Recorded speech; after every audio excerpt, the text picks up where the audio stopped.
Hello, good morning. First of all, when I say hi and good morning to the people, I expect y'all to say hi back. I know some of y'all go ahead and press that skip button, but that's mad disrespectful. You gonna respect me. Say hello and good morning back. Anyway, to begin, I kindly ask for your forgiveness. This background is very outdated. It doesn't accurately represent me anymore. Due to unforeseen circumstances, I don't have the PSD file anymore, and I really don't feel like making a new one. So thank you. Your patience and forgiveness was much appreciated during this time. God bless. 2, this video was supposed to be up yesterday.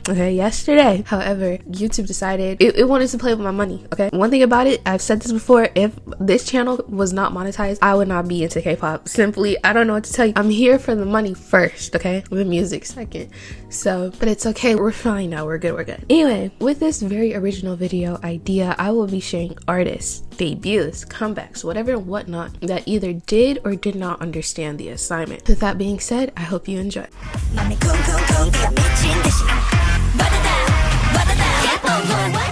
Kepler was tasked with 2 simple things: make decent music and launch my pretty, precious, talented, sweet little Yujin out of Nugadon. And guess what? They couldn't do either one.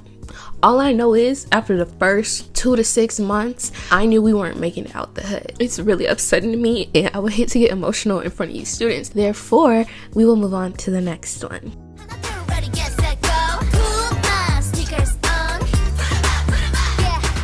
You all were probably tired of me talking about it in 2022, so I just know that many of you let out the biggest sigh seeing them on here. But I must speak my truth. I don't know what to tell you. They didn't make this for JYP. They didn't make this for Melon. They didn't make this for the billboards. They didn't make this for the mamas.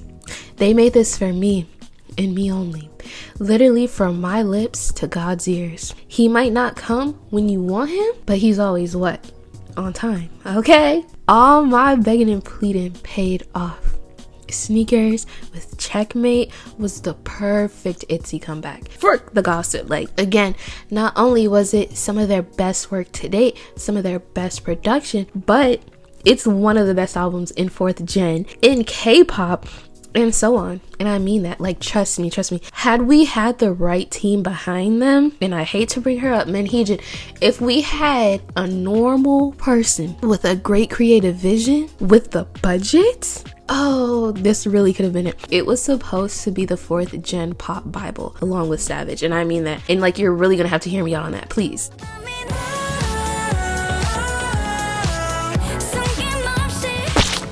With K-pop, and I guess music in general, because you know how y'all get, we know that achieving greatness is difficult, but see, EXID somehow managed to do that despite releasing the same song 27 times in a row. Many have tried and failed since the end of EXID's reign over this phenomenon. For example, horrible ass IZ*ONE released the exact same song in different fonts, with the exception of 2 titles until the very end. Who else cheered when they disbanded? Anyway, with IZ*ONE gone, somebody had to step up to the plate. That's when we got Promise, and they were good for a while. No, good is an understatement. They were great, bro. We had Feel Good, We Go, didnt. But around Stay This Way, I began to scratch my head. How you make your own song sound like a Promise reject. And that's crazy. And I know that's rich coming from me, because I actually like Stay This Way. But even then I was like, okay, to follow DM with this is crazy, But then it happened. They released their worst title track to date. #MeNow. No matter how much you all try to convince yourselves otherwise, this track will always be dookie and boring. But see, this isn't the fault of Promise, because unlike the other groups under that company, Promise managed to release more than 4 good songs this year. So this was a victory when you really think about it. We love you, Promise and Gary, always, but never do that shit again.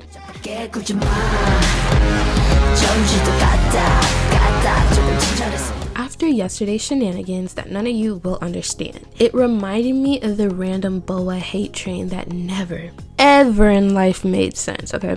Call her old, washed up, tired, a thing of the past. Continue telling the whole world that insert other soloist is better and was more popular. We don't give a freak, okay? The fact of the matter is that She is and will always be that girl.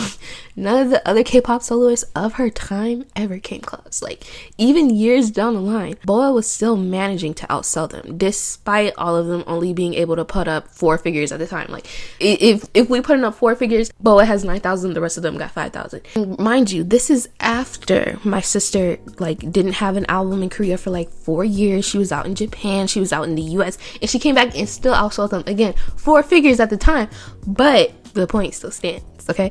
She still dances better than every single person on Street Woman Man Fighter. She still sings better than half the industry, despite COVID whipping her ass for 2 years, even recently. And she can still outdo every single member, and Horrible Ass Got the Beat. Like, say what you want, Boa is that girl at the end of the day, and that's why y'all are mad. That's my mama, and you will respect her, bro. Cherry Coke. Cherry Coke.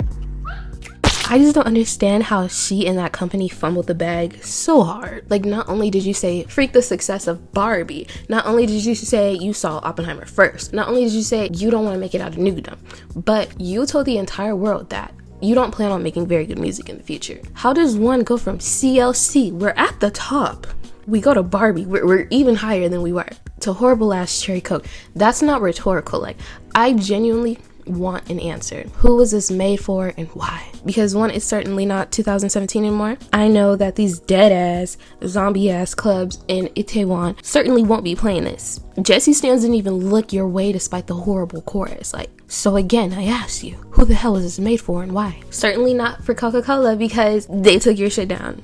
So again, I'll say it for the people in the back. Who was the target audience? Because it certainly wasn't me or those of you watching. That's what I know.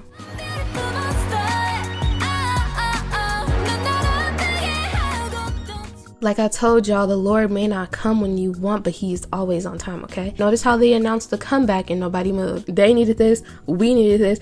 I don't know why this and Teddy Bear, of all songs, finally opened y'all's eyes to the horrible music and shouting Stacey does, but hey, we're finally here. I'm gonna take this all the way in. I'm gonna appreciate this and be happy in this moment, okay?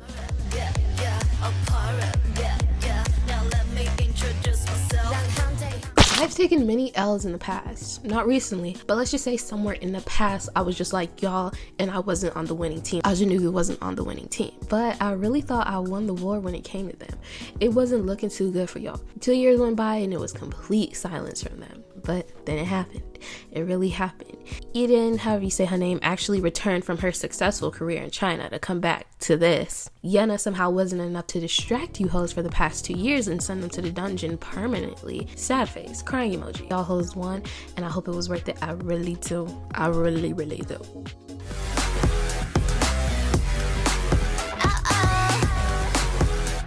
Remember the full album war earlier this year? Everyone's bets were either on Promise, Le Sserafim, or aespa. We all doubted IVE. It's okay, I'll be the first to admit it. They were not my top pick, but karma really got its kiss for us, huh? The humbling that occurred is like so crazy to sit back and think about. Although Promise won the war, theirs got pushed back. aespa had some good songs, and dare I say a top 2 type track because Spicy is amazing, but like we're never getting that full album from them because clearly they're focused on the Western debut that nobody asked for, but we're gonna move right past that. And then there's Horrible Ass Le Sserafim. And I know you don't want to talk about it, and neither do I, so I'll save the hurt for us. I'm gonna move right past that terrible full album that had like 6 tracks with one boring ass intro and then a whole bunch of 2023 versions nobody, and I mean nobody, wanted. And to top it all off, the underdog, IVE. They actually ate. Like, will anybody care about this album by the end of this month? No. Do I care about it today? No. Did I care about it 2 months ago? No. But they definitely shut me up, like gagged me a bit. Actually made good music despite their inability to follow sistars in WJSN's footsteps. Like, anyway, gay people, that's all the time we have for today. Thank you for watching. Bye.